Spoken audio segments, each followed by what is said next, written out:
Hey there, friends. Lynn Lindbergh. Oh my gosh, so good to see you guys again. Woo!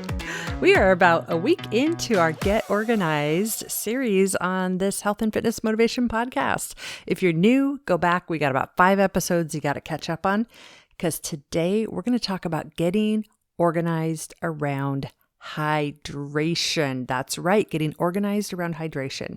Now, we know hydration is one of the pillars for health. We know our body is made up of a ton of water. We know that when we get dehydrated, everything falls apart, like literally everything. But sometimes we just rely on grit and self-discipline, and we just keep telling ourselves, well, I should drink more water. I should drink more water. I should stay more hydrated.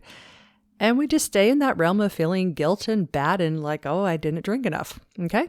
We've talked about this a bunch of times, but this time we're going to get organized around it, like really organized. So here's our task for today's installment of Getting Organized for Health and Fitness. We're going to walk into our kitchens. Yep. Back into the kitchen.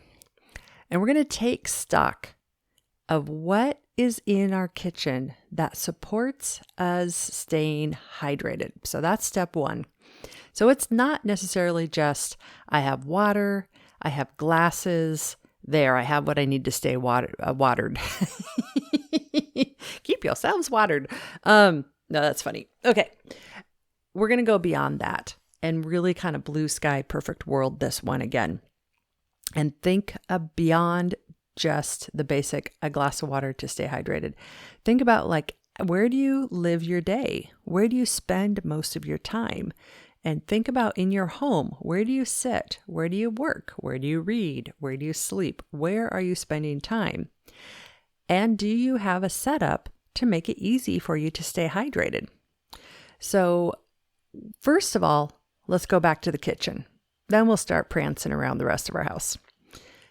In our kitchen, one of the big mistakes a lot of people make in their kitchens is they think glasses, I have a glass, maybe teacups, coffee cup, I've got that, and then it stops there.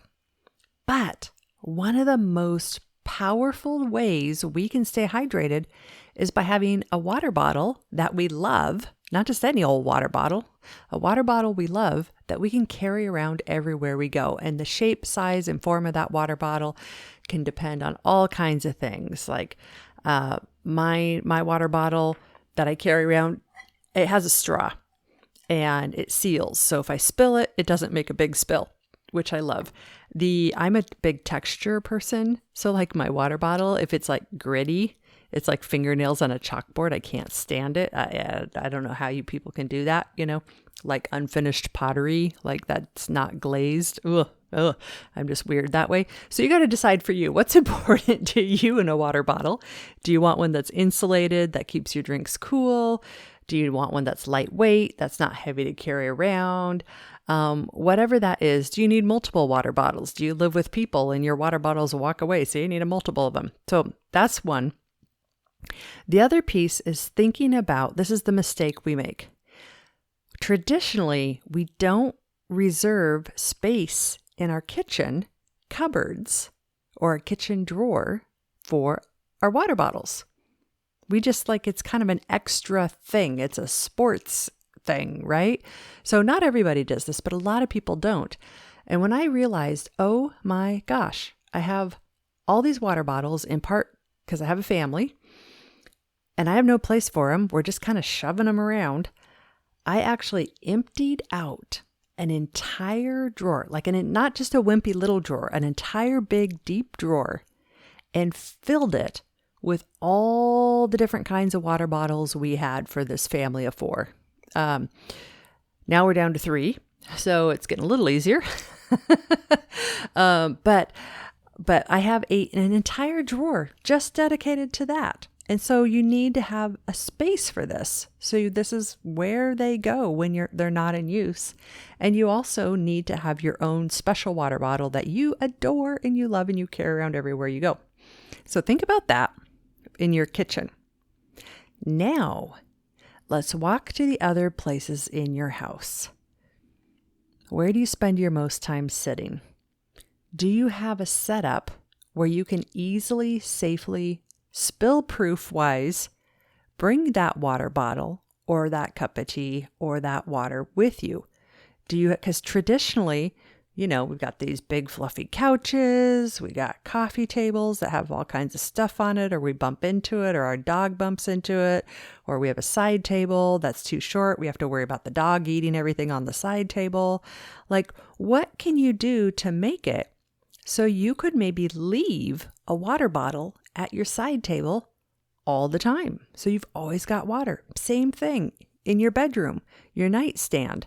Is your nightstand so short that your dog's going to get to your water bottle every time? Is there any retrofitting you can do to make it super easy to have something to drink with you everywhere you go? Okay.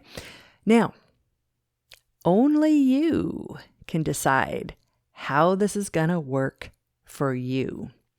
And it's going to work for you if it works for you. But you're only going to know if what you do works for you if you experiment and try. So keep an open mind through this process. Try some different things and see what works for you. I had someone once tell me, they're like, I actually really like drinking seltzer water. And I buy it in cans. And I actually like drinking it at room temperature. So this is this person. Personally, I don't like it at room temperature. This person does. So they said, hey, I'm going to buy extra cans of seltzer water and just leave them at my different stations where I spend time. So then if I'm not feeling good, but I'm thirsty and my water bottle's empty, I've got a backup there. And if nothing else, I've got a reminder, hey, keep drinking your water. So there we go. That's our assignment for today, is we're going to really solve for the hydration thing. And that's physical, and it's multiple places around your house.